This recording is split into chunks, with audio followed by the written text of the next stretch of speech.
This crawler looks gorgeous, man. Look at it. It was so beautiful and was really fun to play with. We had a lot of fun playing with it.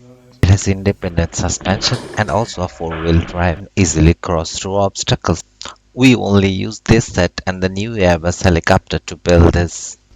The iconic 4x4 X-treme Off Roader, a Lego set which we never got to buy before it retired. With the parts that we have, we can almost build it an official Lego set. Immediately we start the build with front steering module and the rear differential module separately.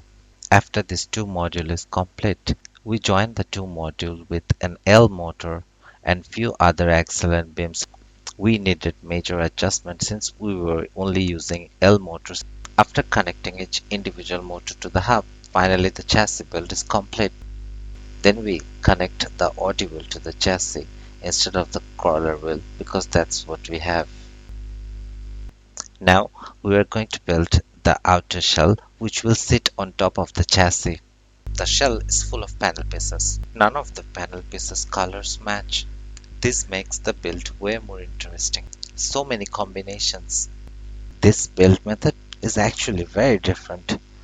I have never built a set like this. Here, the shell is built separately from the chassis. Then we add the shell onto the chassis. After the build is complete, we learned we can't use Control Plus app since we are not using XL motors. However, we were able to connect using Brick Controller 2 and gamepads. We also experienced the infamous gear ratio problem that the original set had. Still, it was a lot of fun to play with.